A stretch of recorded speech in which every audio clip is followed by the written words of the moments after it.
Good evening and welcome to Embers and Pages, where we retell the world's most beautiful stories in a voice meant for rest. How are you feeling tonight? I hope the day has been kind to you. If it hasn't, if expectations weighed heavy or disappointments felt sharp, you're safe here now. Here, we set those burdens down. We breathe, we listen, we let stories carry us towards sleep. If you're new to this fireside, welcome. If you've returned, thank you for trusting this space again. A gentle reminder, if this story brings you comfort, consider leaving a like, sharing it with someone who needs rest, or leaving a comment about which classic you'd like to hear next. Your presence here, quiet as it is, matters deeply. Tonight, we are entering the world of great expectations, Charles Dickens' 1861 masterpiece about ambition, identity, and the long journey toward knowing oneself. This is a story of transformation, of a boy who rises from the marshes to the glittering streets of London, only to discover that what we expect from life and what life expects from us are rarely the same thing. It's a tale of love that wounds, kindness that redeems, and the quiet truth that who we are matters far more than what we become. Before we begin, let's prepare for rest. Dim the lights around you, or let darkness settle in completely. Lower the volume until my voice is barely above a whisper, so your mind must quiet itself to listen. Find your most comfortable position. Let your body sink heavy into the bed, into the pillows. Pull the covers close.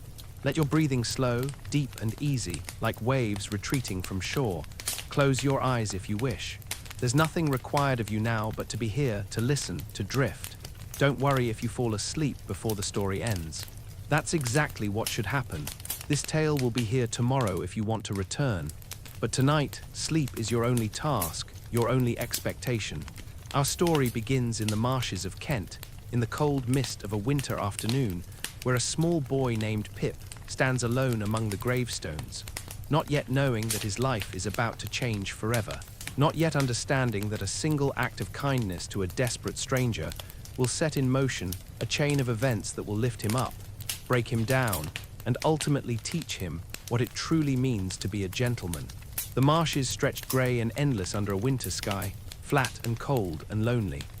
This was the landscape of Pip's childhood, this bleak expanse of reeds and mist and distant water, where the wind cut sharp and the only sounds were the cries of curlews and the lapping of the tide against the mudbanks. It was Christmas Eve, and the boy, no more than 7 years old, stood shivering in the churchyard among the grave of his parents and 5 little brothers, all of whom he had never known, all of whom lay beneath the earth in this desolate place. His name was Philip Purrip, but he could not say it properly as a small child, and so he called himself Pip, and Pip he remained. He lived with his sister, Mrs. Joe Gargery, and her husband Joe, the blacksmith, in a small cottage at the edge of the marshes.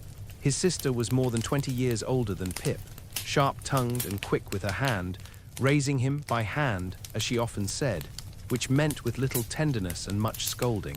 But Joe, dear Joe, was gentle and kind, a man of few words but deep feeling, and he loved Pip as truly as any father could. On this particular afternoon, Pip had walked alone to the churchyard to visit the grave, to stand before the stones and imagine the faces of the family he had never known. The mist was rolling in from the river, thick and damp, and the light was fading fast. He was just a small figure in the gathering gloom, a lonely child in a lonely place, when suddenly a terrible voice shouted, "Hold your noise. Keep still, you little devil, or I'll cut your throat." Pip's heart nearly stopped. A man had risen up from among the grave, a fearful figure, all in coarse grey, with a great iron on his leg. His clothes were soaked and torn, his face was bruised and fierce, and he limped as he moved. He seized Pip by the chin, tilted his face up, and glared down at him with wild, desperate eyes. "Tell me your name, quick," the man demanded. "Pip, sir," the boy stammered, trembling from head to foot. "Show me where you live, point out the place." Pip pointed toward the distant marshes, toward the direction of the village, his hands shaking. The man turned Pip upside down and emptied his pockets. There was nothing but a piece of bread. The man devoured it in seconds, then set Pip back on his feet atop a gravestone. "You get me a file," the man said, his voice low and urgent. "And you get me some food. You bring them both to me tomorrow morning early at that old battery over yonder. You do it, and you never say a word about seeing me, or I'll have your heart and liver out." He tilted Pip again, as if to make sure the boy understood the seriousness of the threat. "There's a young man hid with me," the convict continued, "in comparison with which I am an angel. That young man has a secret way of getting at a boy and at his heart and at his liver. It is in vain for a boy to attempt to hide himself from that young man. A boy may lock his door, may be warm in bed, may think himself comfortable and safe, but that young man will softly creep his way to him and tear him open." Pip, terrified beyond measure, promised he would bring the file and the food. The man looked at him a moment longer, then released him. "You remember what I've said. You get me those things, or that young man will find you." Pip ran. He ran across the marshes in the fading light, stumbling over tussocks and splashing through cold water, his breath coming in gasps, his heart pounding. He did not stop until he reached the cottage, where the fire was lit and his sister was preparing supper with her usual brisk efficiency. She scolded him for being late, for being dirty, for being underfoot, but Pip barely heard her. His mind was full of the convict's face, the iron on his leg, the terrible threat of the young man who could creep through locked doors. That night, Pip could not sleep. He lay in his small bed in the attic, listening to the wind rattle the windows, imagining the convict out on the marshes, cold and hungry and desperate. He thought of the file in Joe's forge, the one used for sharpening tools. He thought of the pantry downstairs, where his sister kept the pork pie and the bread and the brandy. He knew it was wrong to steal. He had been taught that stealing was a sin, that it would lead to terrible consequences. But the convict's words echoed in his mind, the threat of the young man, the promise of violence. And beneath the fear there was something else, something Pip could not quite name, a kind of pity for the desperate man shivering out there in the darkness. Before dawn, while the house was still silent, Pip crept downstairs. His heart hammered in his chest as he tiptoed into the pantry. He took a loaf of bread, some cheese, a pork pie, and a bottle of brandy. Every creak of the floorboards sounded like thunder. Every shadow seemed to move. He was certain his sister would wake, would catch him, would demand to know what he was doing. But the house remained still. Next, he slipped out to the forge. The file hung on the wall, cold and heavy in his hand. He took it, and then he was outside, running across the marshes in the grey light of early morning, the stolen goods bundled in his arms. The mist was even thicker now, swirling around him, turning the familiar landscape strange and ghostly. He could barely see a few feet ahead. He ran toward the battery, the old fortification by the river where the convict had told him to come. His breath made clouds in the cold air. His feet were soaked and freezing. And then he saw a figure huddled against a wall, and he approached, trembling, ready to hand over the food and the file. But as he drew closer, he realized with a shock that this was not the same man. This convict had a different face, a cruel, cunning face, and he wore the same grey clothes and the same iron on his leg. Pip gasped and stumbled backward, and the man looked up, startled, then lunged at him. Pip turned and ran, his heart in his throat, and he did not stop until he found the right man, his convict, the one who had threatened him in the churchyard. The man was sitting in the cold, his face grey with exhaustion and pain. When he saw Pip, his expression changed, softened just slightly with something like relief. Pip handed over the food and the file without a word. The convict fell upon the food like a starving animal, tearing at the bread and pie with his hands, barely chewing, swallowing great mouthfuls. He drank the brandy in long gulps. Then he took the file and began working at the iron on his leg, the rasp of metal on metal harsh in the quiet morning. "I'm glad you come," the man said between bites, not looking at Pip. "You're a brave boy, a good boy." Pip said nothing. He watched the man eat, watched him file at the iron, and felt a strange mixture of fear and compassion. This was a convict, a criminal, someone who had done terrible things. But he was also a human being, cold and hungry and desperate, and Pip had helped him. "There's another man out here," Pip said quietly. "I saw him. He's dressed like you." The convict's head snapped up. His eyes went hard and fierce. "Where, which direction?" Pip pointed, and the man cursed under his breath. "Compison," he muttered. "That devil." He worked faster at the iron, his movements frantic now. "You better go," he told Pip. "Get home before you're missed. And remember, not a word to anyone." Pip nodded and turned to go. As he walked away across the marshes, he heard the rasp of the file behind him, and he felt the weight of the secret settling onto his small shoulders. He had stolen. He had lied, he had helped a convict. And he knew even then that this morning would change everything, though he could not yet imagine how. Later that day, on Christmas afternoon, soldiers came to the forge. They needed Joe's help to mend some handcuffs, for they were hunting escaped convicts on the marshes. Pip's heart sank.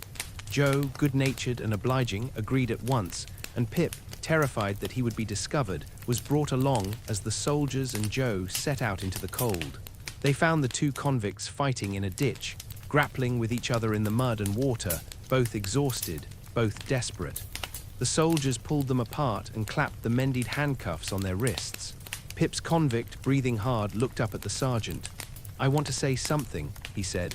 "I want it known that I stole some food from the blacksmith's house. Bread, cheese, a pie and brandy. I'm sorry for it, but I was starving. Don't let the blacksmith or his family be blamed." Kind Joe, shook his head. "We wouldn't want you to starve, poor fellow," he said gently. "You're welcome to what you took."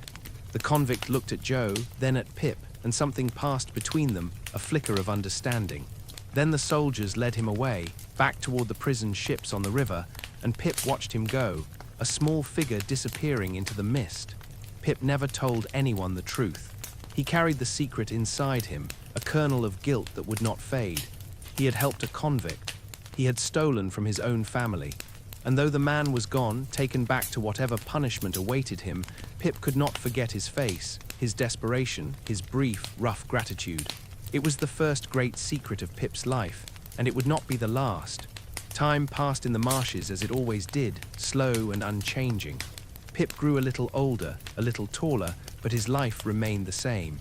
Helping Joe in the forge, enduring his sister's sharp tongue, learning his letters with Biddy at the small village school. He was apprenticed to Joe, destined to become a blacksmith like his brother-in-law, and this seemed to be his fate, his future, as fixed and certain as the tides. But then, one day, everything changed. Uncle Pumblechook, a prosperous corn merchant and a friend of Mrs. Joe, arrived at the cottage with extraordinary news. A wealthy woman in town, a Miss Havisham, wanted a boy to come and play at her house. She would pay for this service, and Uncle Pumblechook, in his self-important way, had recommended Pip. Mrs. Joe was beside herself with excitement. This was an opportunity, a chance for Pip to be noticed by someone of wealth and standing. She scrubbed Pip until his skin was raw, dressed him in his best clothes, and sent him off with Uncle Pumblechook, warning him to behave, to be grateful, to make a good impression. Pip had no idea what to expect. He had never met anyone wealthy. He had never been inside a grand house. As he and Uncle Pumblechook walked through the town and approached the gates of Sutty's house, his heart beat faster with a mixture of curiosity and dread. The house itself was old and large, built of dark brick, with many windows, but many of those windows were bricked up or shuttered. The courtyard was overgrown with weeds. The whole place had an air of decay, of time stopped, of something once grand now crumbling into ruin. Uncle Pumblechook rang the bell, and after a long wait, a window opened above, and a young woman's face appeared. "What do you want?" she called down, her voice cool and imperious. "A boy," Uncle Pumblechook replied. "To play, Miss Havisham sent for him." The girl disappeared, and a few moments later, the gate was unlocked from within. She stood there, holding a candle even though it was daytime, and she was the most beautiful creature Pip had ever seen. She was about his age, perhaps a year or two older, with dark hair and dark eyes, and a face of such perfect, cold beauty that Pip could only stare. She looked at him with disdain, as if he were something unpleasant she had found on the bottom of her shoe. "Come in," she said to Pip. To Uncle Pumblechook she said, "You wait outside." Uncle Pumblechook, for all his bluster, did not argue. Pip followed the girl inside, and the gate clanged shut behind him. The interior of the house was dim and strange.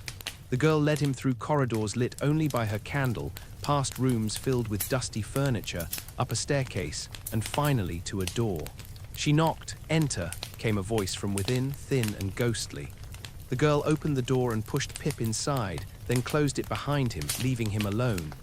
The room was large, and it had once been grand, but now it was a place of shadows and decay. Heavy curtains blocked out all natural light. Candles burned on a table and on the mantelpiece, their flames flickering. And there, in the center of the room, sat Miss Havisham. She was dressed entirely in white, in a wedding dress of rich silk and lace, yellowed with age. On her head was a bridal veil, and on her feet were white satin shoes. She wore white gloves, and jewels sparkled at her throat and on her fingers. But everything about her was old, faded, withered. Her hair was white, her skin was pale and papery, and she sat in a great chair like a ghost, like something that had died long ago but refused to lie down. "Who is this?" she asked, her voice sharp. "Pip, ma'am," he stammered. "I've come to play." "Play?" She laughed, a dry, bitter sound. "Come closer, let me look at you." Pip approached, his legs trembling.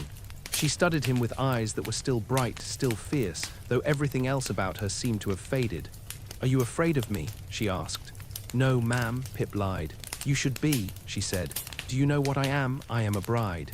I was dressed for my wedding day, and on my wedding day, at 20 minutes to 9 in the morning, I received a letter. My bridegroom, the man I loved, the man I trusted, sent word that he would not come. He abandoned me. And so I stopped the clocks. I have not seen daylight since. I have worn this dress every day since, and I will wear it until I die, and I will be laid in it when I am dead." Pip did not know what to say. He stood there, small and awkward in his coarse clothes, feeling the weight of her bitterness like a physical presence in the room. "Call Estella," Miss Havisham said suddenly. "Call her." Pip went to the door and called the girl's name. She appeared a moment later, still holding her candle, still looking at him with that cold, disdainful expression. "Estella," Miss Havisham said, "you may play cards with this boy." Estella looked at Pip as if he were an insect. "With this boy, but he is so common." The word struck Pip like a blow. Common. He had never thought of himself that way before, but now, standing in this decaying grandeur, looking at Estella's fine dress and delicate hands, he felt it. He was common.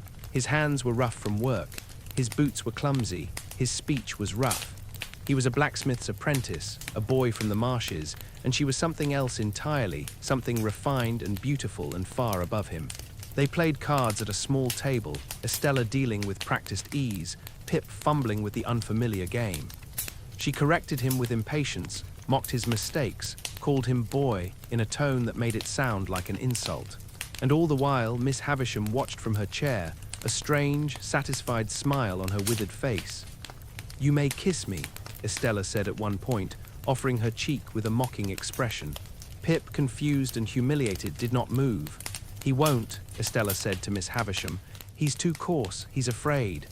"Break their hearts, my dear," Miss Havisham murmured, almost to herself. "Break their hearts and show no mercy." When the visit was over, Estella led Pip back through the dark corridors and let him out into the courtyard. Before she closed the gate, she looked at him one last time. "You may come again," she said. "Miss Havisham wishes it." And then the gate shut, and Pip was alone outside, blinking in the daylight, his mind reeling. Uncle Pumblechook peppered him with questions on the walk home. What was the house like? What did Miss Havisham say? Was there food? Was there gold?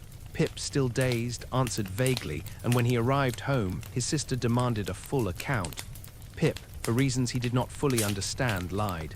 He invented wild stories about dogs fighting over meat on silver platters, about coaches and flags, and Miss Havisham sitting in a velvet coach. His sister and Uncle Pumblechook believed every word, their eyes wide with wonder and envy. But later, alone with Joe in the forge, Pip told the truth. He described the dark house, the strange old woman in her wedding dress, the beautiful, cruel girl who had called him common. Joe listened, his kind face troubled. "Don't you take it to heart, Pip," he said gently.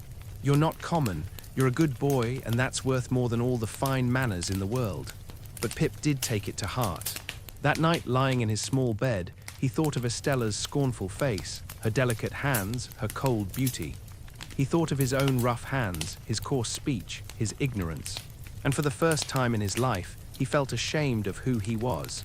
He felt ashamed of Joe, of the forge, of the marshes, of everything that had been his world.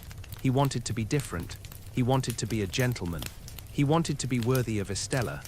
And so the poison entered his heart, the poison of ambition and shame, planted there by a bitter old woman and a beautiful, heartless girl. Pip did not know it yet, but his life had already begun to change. and there would be no going back to the simple, innocent boy he had been before he walked through the gates of Sutty's house. He returned to that strange, decaying place many times over the following months. Each visit was the same. Estella's cold disdain, Miss Havisham's watchful eyes, the oppressive darkness of the house. Sometimes he pushed Miss Havisham in her chair around the room. Sometimes he played cards with Estella. Sometimes he simply stood and waited while the old woman stared into the shadows and muttered about revenge and broken hearts. And each time he left, he felt the distance between himself and his old life growing wider. He looked at Joe with new eyes, seeing his rough manners, his simple speech, his contentment with a life of labor. He looked at the forge with something like despair, imagining himself trapped there forever, common and coarse and unworthy. Estella had awakened something in him, a longing he could not name, a dissatisfaction that would not be quieted. And Miss Havisham, with her bitterness and her manipulation, fed that longing, encouraged it, used it for her own dark purposes. Pip was no longer the boy who had helped a convict in the marshes. He was becoming someone else, someone driven by dreams and shame, someone who believed that to be worthy of love, he must first become someone other than himself. And that belief, that terrible, seductive belief, would shape everything that was to come. Pip's visits to Sutty's house continued for months, and with each visit, the gulf between his two worlds grew wider. At Sutty's house, there was darkness and decay, but there was also beauty, refinement, the intoxicating presence of Estella. At home, there was the forge, the fire, the honest labor of Joe's hands, and the simple rhythms of a life Pip had once accepted without question. But now, everything about that life felt wrong to him. He saw it through Estella's eyes, through the lens of her contempt, and he found it wanting. The cottage seemed small and shabby. The forge seemed dirty and coarse. Even Joe, dear, kind Joe, seemed embarrassing in his simple goodness, his lack of education, his contentment with a humble life. Joe Gargery was a gentle giant of a man, with a broad, honest face and hands scarred from years of working with hot metal. He had married Pip's sister more out of kindness than love, taking in the orphaned boy as part of the bargain, and he had raised Pip with a patience and affection that Mrs. Joe never showed. Joe could not read or write well. He spoke in the rough dialect of the marshes, but he had a good heart, a pure heart, and he loved Pip without condition or expectation. Pip had always loved Joe in return. They had been companions, friends, equals in a way that transcended the difference in their ages. Joe had protected Pip from his sister's temper, had shared his meals with him, had taught him the trade of blacksmithing with gentle encouragement. They had sat together by the fire in the evenings, Joe smoking his pipe, Pip reading aloud from whatever book he had borrowed, and those moments had been peaceful, warm, safe. But now, Pip looked at Joe and felt a creeping shame. He imagined what Estella would think if she saw Joe, with his rough hands and simple speech. He imagined her laughing at him, calling him common, and the thought made Pip's face burn with humiliation. He tried to hide these feelings. He tried to be the boy he had been before Sutty's house, but the poison had taken root, and it grew stronger with each passing day. There was another person in Pip's life who saw the change in him, and that was Biddy. Biddy was an orphan like Pip, a girl who helped at the village school and at the forge. She was plain and practical, with a kind face and a sharp mind. She had taught herself to read and write, and she helped Pip with his own lessons, patiently correcting his grammar and his sums. Biddy was everything Estella was not: warm, genuine, selfless. She cared for Pip, though she never said so directly, and she watched with quiet sadness as he became more and more dissatisfied with his life. One evening, as they sat together in the cottage, Pip confessed his feelings to her. "Biddy," he said, "I want to be a gentleman." She looked at him with her steady, thoughtful gaze. "Why?" she asked simply. "Because I'm common," Pip said, the word bitter on his tongue. "I'm ignorant, I have no manners, I want to be better than I am." "You're not common, Pip," Biddy said gently. "You're kind and good. That's worth more than fine manners." "That's what Joe says," Pip replied, frustrated. "But it's not true. I've seen what it means to be a gentleman. I've seen how people like Miss Havisham and Estella live, and I want that. I want to be worthy of that." Biddy was silent for a moment. Then she said, "Is it Estella? Is that why you want to change?" Pip felt his face flush. He had not spoken Estella's name aloud, but Biddy, perceptive as always, had guessed the truth. "She's beautiful," Pip said quietly, "and she's refined, and she makes me feel like I'm nothing." "Then she's not worth your regard," Biddy said, her voice firm. "Anyone who makes you feel small is not someone you should admire." But Pip could not accept that. He could not let go of the image of Estella, of her dark eyes and her cold beauty, of the way she moved through the world with such confidence and grace. He was in love with her, or at least with the idea of her, and that love was tangled up with his shame and his ambition in a way he could not untangle. He continued his apprenticeship with Joe, learning the trade, working the bellows, shaping the hot metal on the anvil. Joe was a patient teacher, and Pip was a capable student, but his heart was not in the work. He went through the motions, but his mind was elsewhere, always elsewhere, dreaming of a different life. A life where he was not a blacksmith's apprentice, but a gentleman, someone Estella might look at without contempt. And then, one day, the visits to Sutty's house stopped. Miss Havisham sent word that Pip's services were no longer required. He was to continue his apprenticeship with Joe and forget about Sutty's house. Pip was devastated. He had hoped, without quite admitting it to himself, that Miss Havisham might do something for him, might help him rise above his station. But now that hope was gone, and he was left with nothing but the forge and the marshes and the life he had come to despise. He tried to resign himself to his fate. He tried to be content, to find satisfaction in honest work, to appreciate Joe's kindness and Biddy's friendship.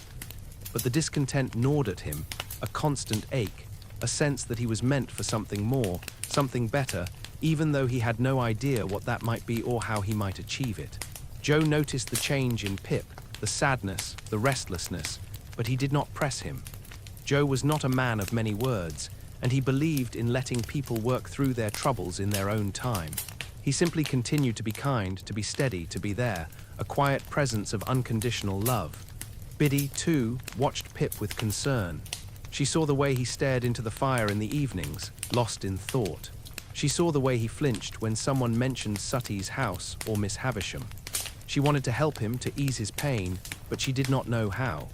She could only be herself, kind and practical and true, and hope that someday Pip would see the value in that. But Pip did not see it. He was blind to the goodness around him, blinded by his longing for something he could not have, by his shame at what he was. He had learned to despise himself, and that self-hatred colored everything. He could not accept Joe's love because he felt unworthy of it. He could not appreciate Biddy's friendship because it reminded him of his own commonness. And so he lived in a kind of limbo, going through the motions of his life, but not truly living, not truly present. He was waiting, though he did not know for what. He was hoping, though he had no reason to hope. The forge was hot and loud, the hammer ringing on the anvil, the fire roaring in the hearth. Pip worked alongside Joe, their movements synchronized, the rhythm of the work familiar and comforting. But Pip felt none of that comfort. He felt only the weight of his own disappointment, the crushing sense that this was all his life would ever be, and that it was not enough. He thought of Estella often, wondering where she was, what she was doing, whether she ever thought of him. He imagined her in London, in grand houses, surrounded by gentlemen who were worthy of her, who could speak to her as an equal. And he imagined himself, stuck in the marshes, covered in soot and sweat, forever common, forever beneath her notice. It was a kind of torture, this longing, this impossible dream, but Pip could not let it go. It had become a part of him, woven into the fabric of his being, and he carried it with him every day, a secret ache that no one else could see. Joe, in his simple wisdom, understood more than Pip gave him credit for. He knew that Pip was unhappy, that something had changed in the boy he loved like a son. But he did not know how to fix it, and so he did the only thing he could. He loved Pip anyway, without judgment, without condition, hoping that love would be enough to see him through. And Biddy, watching from the sidelines, loved Pip too, in her own quiet way. She saw his potential, his goodness, the person he could be if he could only let go of his shame and his impossible dreams. But she knew she could not make him see it. He would have to find his own way in his own time. And so the days passed, slow and heavy, and Pip remained trapped between two worlds, belonging fully to neither, longing for something he could not name, ashamed of everything he was. And then, on an ordinary day that began like any other, everything changed. Pip was working in the forge, the familiar heat and noise surrounding him, when a stranger appeared at the door. He was a tall, imposing man, dressed in black, with a severe face and an air of authority that commanded immediate attention. This was Mr. Jaggers, a lawyer from London, and his presence in the humble forge was so unexpected, so out of place, that both Pip and Joe stopped their work and stared. "I am looking for Philip Purrip," Mr. Jaggers said, his voice clipped and businesslike. "I have been informed that he resides here." "That's me, sir," Pip said, wiping his hands on his apron, his heart beginning to race with a mixture of curiosity and apprehension. "I have come on a matter of business," Mr. Jaggers continued. "A matter of great importance. Is there somewhere we can speak privately?" They went into the cottage, and Mrs. Joe, sensing the significance of the moment, hovered nearby, her eyes bright with curiosity. Mr. Jaggers sat down, opened his leather case, and looked at Pip with his sharp, penetrating gaze. "I have been instructed," he began, "to communicate to you that you have come into a considerable property. You have great expectations." The words hung in the air, and for a moment Pip could not comprehend them.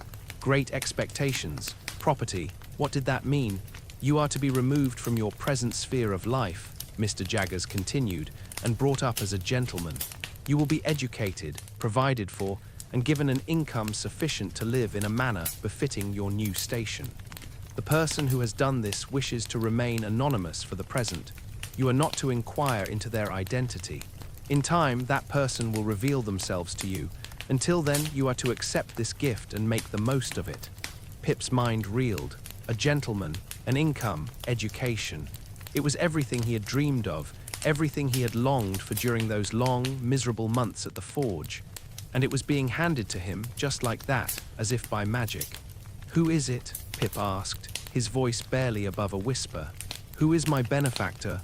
I am not at liberty to say," Mr. Jaggers replied. "And you are not to ask. Those are the conditions. Do you accept them?" Pip did not hesitate. "Yes," he said. "Yes, I accept." Mr. Jaggers nodded, satisfied. "Very well, you will come to London. I will arrange for your education and your lodgings. You will be provided with an allowance. You are to conduct yourself as a gentleman in all respects. Do you understand?" "Yes, sir," Pip said, his heart pounding with excitement and disbelief. "There is one more thing," Mr. Jaggers said. "You will retain the name Pip. Your benefactor wishes it." And with that, the interview was over. Mr. Jaggers stood, gathered his papers, and prepared to leave. He gave Joe a curt nod, ignored Mrs. Joe entirely, and walked out into the sunlight, leaving Pip standing in the cottage, his life transformed in the space of a few minutes. Mrs. Joe was beside herself with excitement. This was the opportunity she had always hoped for, the chance for Pip to rise above his station, to become someone important. She immediately began planning, talking about new clothes, about London, about how Pip must conduct himself. But Joe said nothing. He sat by the fire, his face troubled, and when Pip looked at him, he saw something in Joe's eyes that made his heart ache. It was sadness, a deep, quiet sadness, and Pip knew that Joe understood what this meant. It meant that Pip would leave. It meant that their life together, the simple, honest life they had shared, was over. "I'll come back, Joe," Pip said, trying to reassure him. "I'll visit. This doesn't change anything between us." But even as he said the words, he knew they were not true. Everything had changed. Everything was different now. In his heart, Pip was certain he knew who his benefactor was. It had to be Miss Havisham.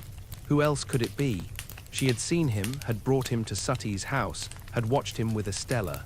She must have decided to make a gentleman of him, to prepare him for Estella, to give him the means to be worthy of her. It all made perfect sense. Miss Havisham was rich, eccentric, and she had the power to do such a thing. And Estella, beautiful Estella, was the reason. She had to be. Pip allowed himself to dream. He imagined himself in London, educated, refined, transformed. He imagined returning to Sutty's house as a gentleman and Estella looking at him with new eyes, seeing him not as a common boy, but as someone worthy of her regard. He imagined Miss Havisham smiling, pleased with her creation, bringing them together, blessing their union. It was a beautiful dream, a perfect dream, and Pip clung to it with all his heart. The days before his departure were a whirlwind of activity.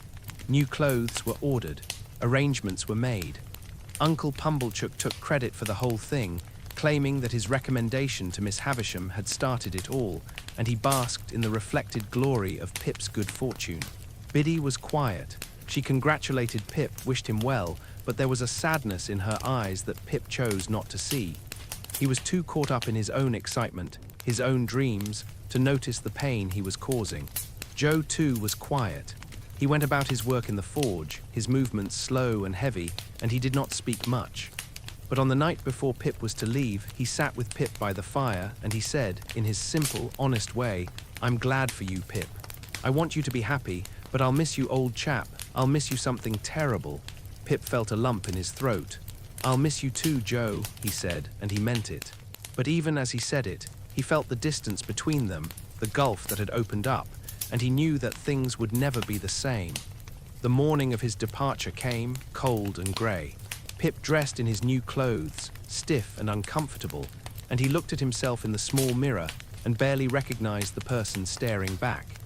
He looked like a gentleman, or at least like someone trying to be a gentleman, and the sight filled him with a mixture of pride and unease. Joe walked with him to the coach, carrying his small bag. They did not speak much. What was there to say? At the coach, they shook hands, and Joe's grip was strong and warm, and his eyes were bright with unshed tears. "Goodbye, Pip," Joe said. "You be a good man now, don't forget where you come from." "I won't, Joe," Pip said. "I promise." But even as he made the promise, he felt the lie of it. He wanted to forget where he came from. He wanted to leave the marshes and the forge and the common life behind. He wanted to be someone new, someone better, someone worthy of Estella. The coach pulled away, and Pip looked back to see Joe standing there, a solitary figure in the road, waving.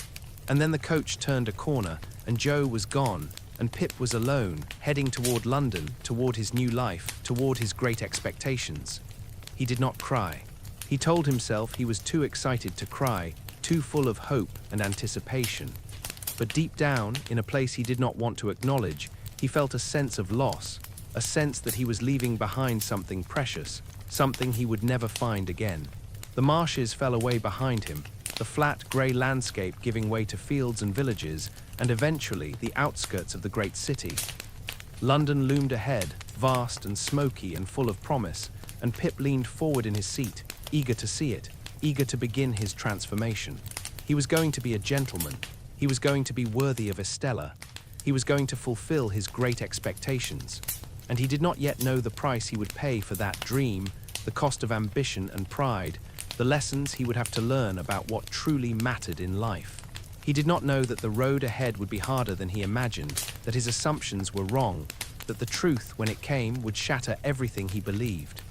But for now, in this moment, he was full of hope, full of dreams, and the future stretched before him like an open road, bright with possibility.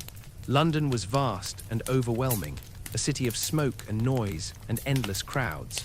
Pip arrived in the late afternoon, stepping down from the coach into a world that was utterly foreign to him. The streets were narrow and dirty, the buildings tall and close together, and everywhere there were people, rushing, shouting, buying, selling, living their lives at a pace that made Pip's head spin. Mr. Jaggers had arranged for Pip to stay in chambers at Barnard's Inn, and he was to share these rooms with a young man named Herbert Pocket. Herbert was waiting for Pip when he arrived, a cheerful, friendly young man with an open face and an easy manner. He greeted Pip warmly, helped him with his bags, and immediately set about making him feel welcome. "You can call me Herbert," he said, shaking Pip's hand vigorously, "and I shall call you Handel if you don't mind. You remind me of a piece of music, something harmonious and pleasant." Pip, still dazed from the journey and the strangeness of everything, agreed, and from that moment on, Herbert called him Handel, and the name stuck. Herbert was everything Pip was not: confident, well-spoken, at ease in the world. He had been raised as a gentleman, educated at good schools, taught the manners and customs of polite society. And yet, despite all his advantages, Herbert was kind and unpretentious.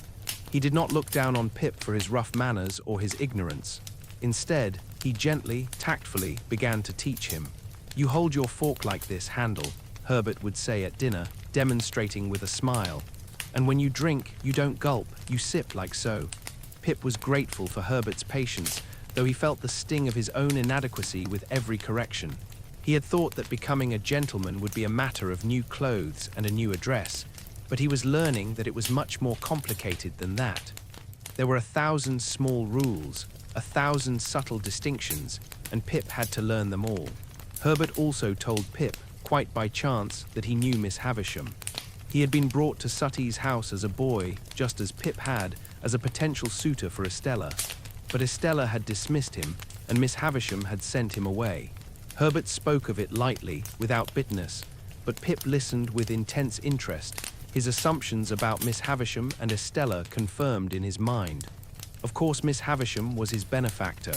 Of course she was preparing him for Estella. It all made sense. Pip threw himself into his new life with determination. He studied with tutors, learning Latin and Greek, mathematics and history. He learned to dress properly, to speak properly, to move through the world with the ease and confidence of a gentleman. He spent money freely, buying books and clothes and furnishings for his rooms, never thinking about the cost, assuming that his allowance was limitless. He and Herbert became fast friends. They dined together, went to the theatre together, explored the city together. Herbert was engaged to a young woman named Clara, and he spoke of her with such affection and respect that Pip felt a pang of envy. Herbert's love was simple and honest, uncomplicated by shame or ambition. Pip's love for Estella, by contrast, was a source of constant pain, a longing that could never be satisfied. But despite Herbert's friendship, despite the comforts of his new life, Pip felt a growing sense of unease. He was living in a kind of limbo, waiting for something to happen, waiting for his benefactor to reveal themselves, waiting for the moment when he would be deemed worthy of Estella. And in the meantime, he was drifting, spending money, learning manners, but not really building anything, not really becoming anyone. He thought of Joe sometimes, and when he did, he felt a mixture of guilt and shame. He had not written to Joe as often as he should have. He had not invited Joe to visit. He told himself that Joe would be uncomfortable in London, that Joe would not fit in, that it was kinder to keep their worlds separate. But the truth was that Pip was ashamed of Joe, ashamed of his rough manners and his simple speech, and he did not want his new friends to see where he had come from. This shame ate at him, a constant, gnawing guilt that he tried to ignore but could not escape. He knew he was being unkind. He knew he was betraying the man who had loved him most, but he could not seem to stop himself. The desire to be a gentleman, to be worthy of Estella, was stronger than his loyalty, stronger than his gratitude. He also began to accumulate debts. His allowance, generous as it was not enough to cover his extravagant lifestyle. He and Herbert spent money on dinners, on theatre tickets, on clothes, on furnishings, always assuming that more money would come, that their debts could be paid later. They kept a ledger of what they owed, and they called it the Avenger, as if it were a joke, as if the mounting numbers were not a real problem. But the debts were real, and they grew larger with each passing month. Pip received warnings from creditors, letters demanding payment, but he ignored them, confident that when his benefactor revealed themselves, when he came into his full inheritance, everything would be sorted out. He visited Miss Havisham occasionally, always hoping to see Estella, always hoping for some sign that his assumptions were correct. Miss Havisham received him in the same dark room, still dressed in her yellowed wedding gown, still surrounded by decay. She asked him about his life in London, and she seemed pleased with his progress, which Pip took as confirmation that she was indeed his benefactor. And then, one day, Estella returned. She had been sent abroad to be educated, to be refined, to be made into the perfect instrument of Miss Havisham's revenge. And now she was back, more beautiful than ever, cold and poised and utterly captivating. Pip saw her at Sutty's house, and his heart stopped. She was no longer the girl who had mocked him in the card room. She was a woman now, elegant and sophisticated, and she looked at him with a kind of detached interest, as if he were a curiosity, something to be studied but not felt. "You have changed, Pip," she said, her voice cool and measured. "You are quite the gentleman now." "And you are more beautiful than ever," Pip replied, his voice thick with emotion. She smiled, but it was a smile without warmth. "Miss Havisham has done well with both of us, it seems." They spent time together over the following weeks, walking in the garden at Sutty's house, talking of inconsequential things. Estella was charming, witty, intelligent, but there was a wall around her. a coldness that Pip could not penetrate. She warned him more than once that she had no heart, that she could not love, that Miss Havisham had raised her to break men's hearts, not to give her own. But Pip did not listen. He could not listen. He was in love with her hopelessly, desperately in love, and he believed, against all evidence, that he could change her, that his love could warm her, that she would eventually see him and love him in return. He told himself that this was what his great expectations were for. He was being made into a gentleman so that he could marry Estella. Miss Havisham was orchestrating it all, bringing them together, preparing them for a future together. It was the only explanation that made sense. And so he waited, and he hoped, and he spent his days in London learning to be someone he was not, all for the sake of a woman who had told him, plainly and repeatedly, that she could not love him. It was a kind of madness, this obsession, but Pip could not see it. He was blind to the truth, blind to the warnings, blind to the cost of his ambition. He had traded his old life for a new one, and he had lost himself in the process, becoming someone hollow, someone defined not by who he was but by who he wanted to be, by what he wanted to have. And all the while, the debts mounted, the guilt grew, and the distance between Pip and the people who truly loved him widened into a chasm that seemed impossible to cross. Estella came to London, and Pip's world tilted on its axis. She was staying with a wealthy family in Richmond, a fashionable part of the city, and Pip was invited to visit her there. He went eagerly, his heart full of hope and longing, and each visit was both a joy and a torment. She was everything he remembered and more. Her beauty had matured, become more refined, more devastating. She moved through the drawing rooms of London society with perfect ease, charming everyone she met, and Pip watched her with a mixture of pride and despair. She was so far above him, so utterly out of reach, and yet he could not stop himself from loving her. They walked together in the parks, attended the theatre, dined at fashionable restaurants. Estella was always gracious, always polite, but there was a distance in her manner, a coolness that never thawed. She treated Pip as a companion, perhaps even a friend, but nothing more. And when other men paid her attention, as they inevitably did, Pip felt a jealousy so intense it was almost physical, a burning in his chest that he could not extinguish. "You know I have no heart, Pip," she told him one afternoon as they sat in the garden at Richmond. "I have warned you, I cannot love. Miss Havisham made sure of that." "I don't believe that," Pip said, his voice tight with emotion. "Everyone can love, you just haven't found the right person yet." She looked at him with something like pity. "And you think you are that person?" "I hope I am," Pip said quietly. Estella shook her head. "You are wasting your time, Pip. I will never love you. I will never love anyone. I am incapable of it.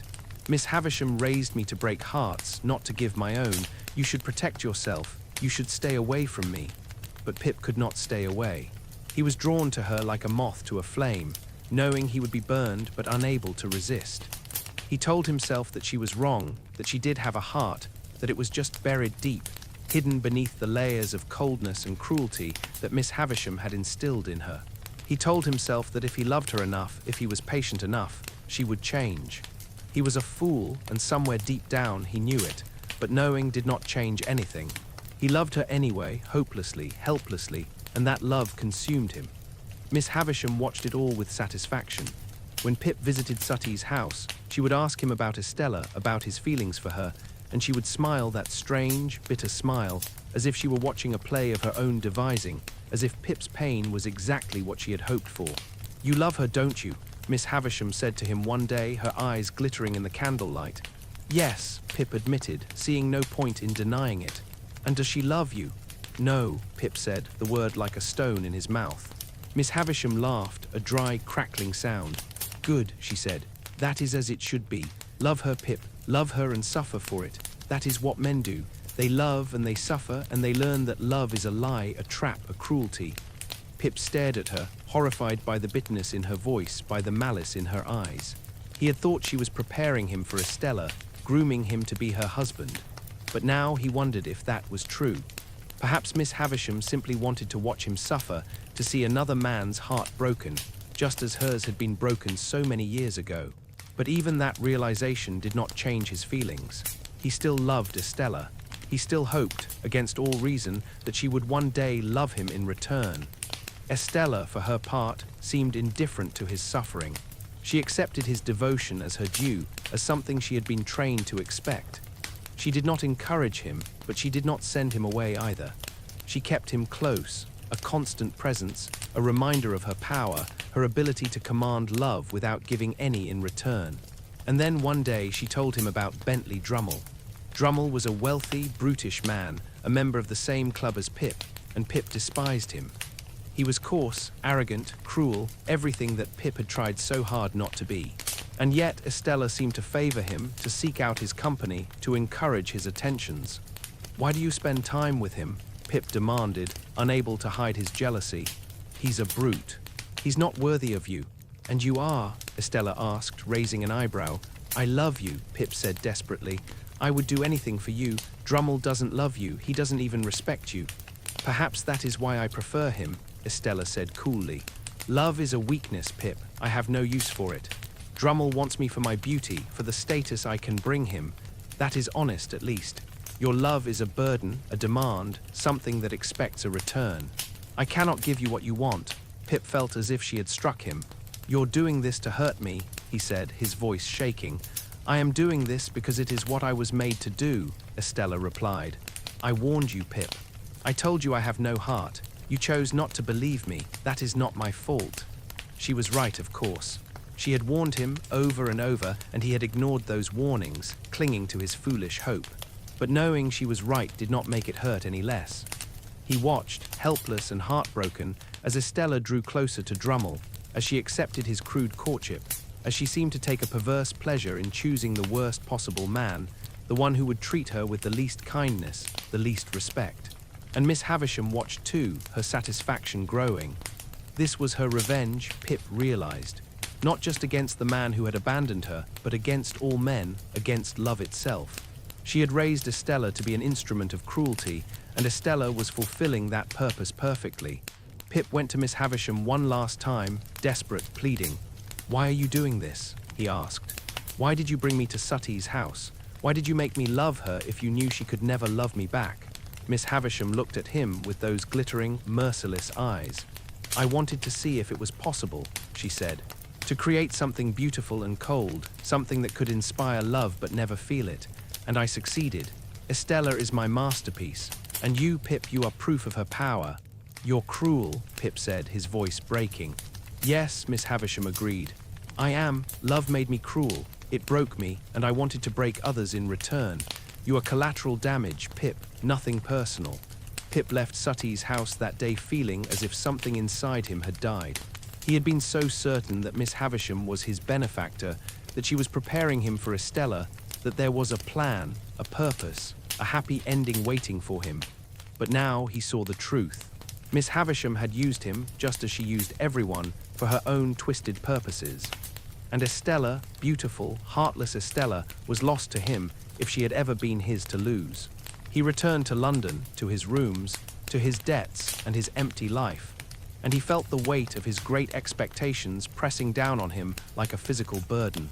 He had given up everything for this, for the dream of being a gentleman, for the hope of winning Estella's love.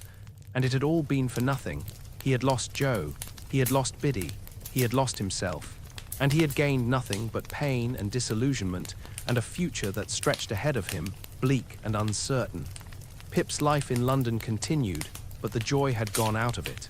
He went through the motions, attending his lessons, seeing his friends, maintaining the appearance of a gentleman, but inside he felt hollow, empty, lost. The debts continued to mount.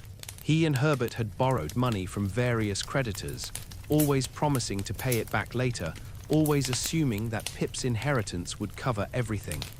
But the inheritance did not come, and the creditors grew more insistent, their letters more threatening. Pip tried not to think about it.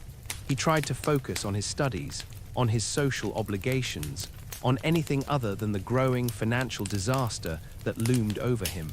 But the anxiety was always there, a constant weight, a gnawing worry that he could not escape. And then, one day, Joe came to visit. Pip received a letter from Biddy, informing him that Joe would be in London on business and wished to call on him. Pip's first reaction was not joy but dread. He did not want Joe to see his rooms, his life, his new world. He was ashamed of Joe, ashamed of his rough manners and his simple ways, and he was afraid that Herbert and his other friends would judge him for his connection to such a common man. But he could not refuse. Joe was coming, and Pip had to receive him. Joe arrived early in the morning, dressed in his Sunday best, which only made him look more out of place in the elegant surroundings of Barnard's Inn. He was awkward and uncomfortable, holding his hat in his hands, speaking in a stiff, formal way that was nothing like his usual warm, easy manner. "Pip, old chap," Joe said, his voice uncertain. "Or should I say, sir? I don't rightly know how to address you now." "Joe, please," Pip said, feeling a rush of guilt and affection. "You can call me Pip, you always have." But even as he said it, he felt the distance between them, the gulf that had opened up. Joe was no longer comfortable with him, and Pip was no longer comfortable with Joe, and the easy companionship they had once shared was gone, replaced by an awkward formality that pained them both. Joe had come to deliver a message from Miss Havisham.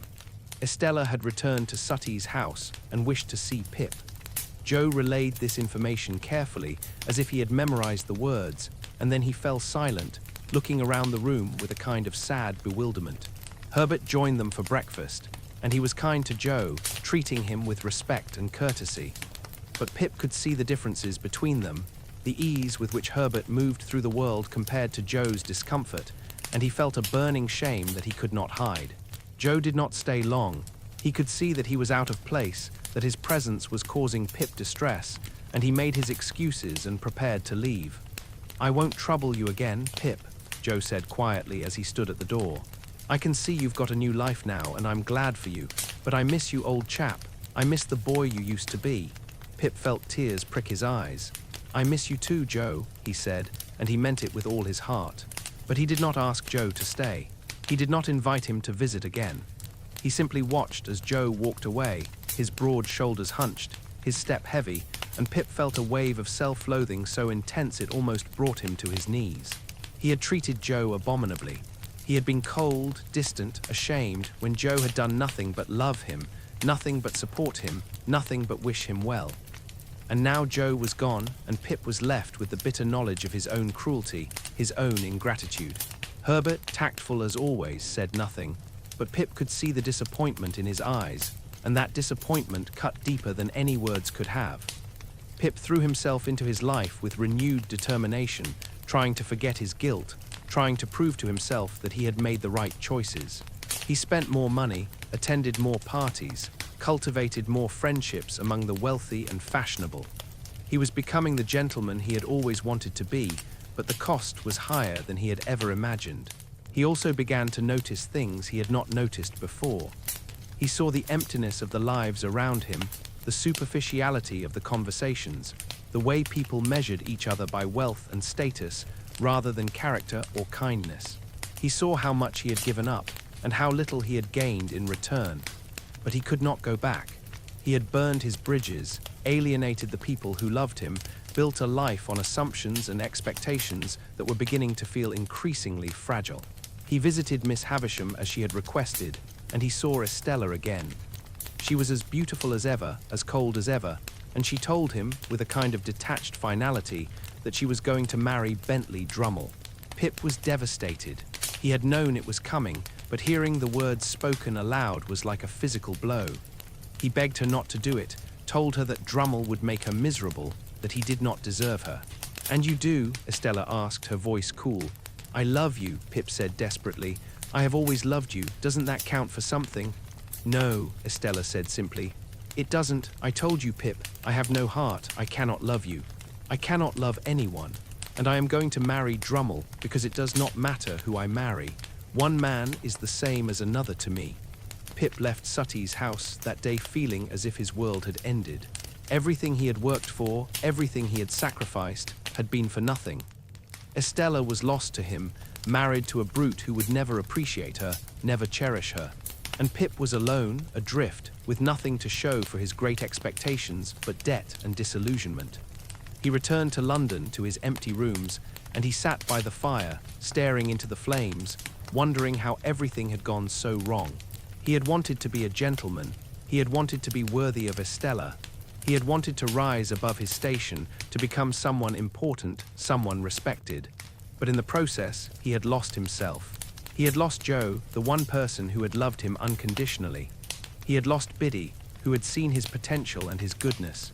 He had lost the simple, honest life he had once known, and he had gained nothing but a hollow existence, a life built on lies and assumptions and false hopes.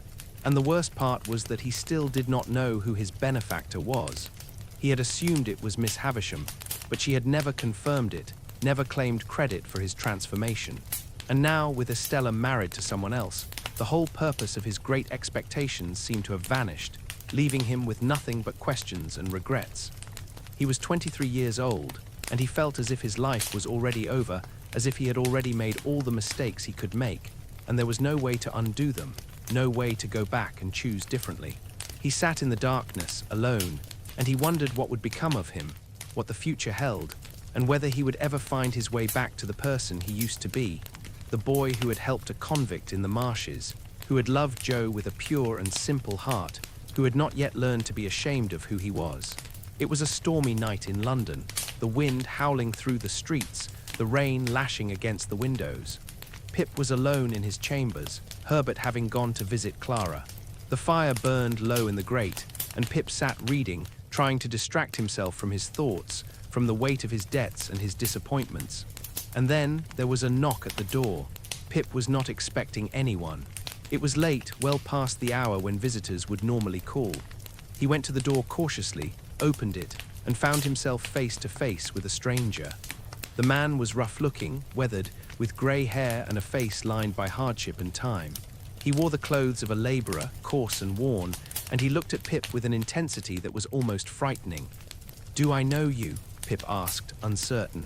The man stepped inside without invitation, closing the door behind him. He looked around the room, taking in the furnishings, the books, the signs of Pip's genteel life, and his eyes filled with tears. "You don't remember me," the man said, his voice rough with emotion. "But I remember you. You're the boy from the marshes. The boy who brought me food and a file all those years ago." And in that moment, Pip recognized him. It was the convict, the desperate man he had helped in the churchyard on that cold Christmas Eve so long ago. But he was different now, older, weathered by years of hard labor and harsh conditions, but unmistakably the same man. "What are you doing here?" Pip asked, his heart beginning to race. "You're not supposed to be in England. If you're caught, they'll hang you." "I know," the man said, his voice steady.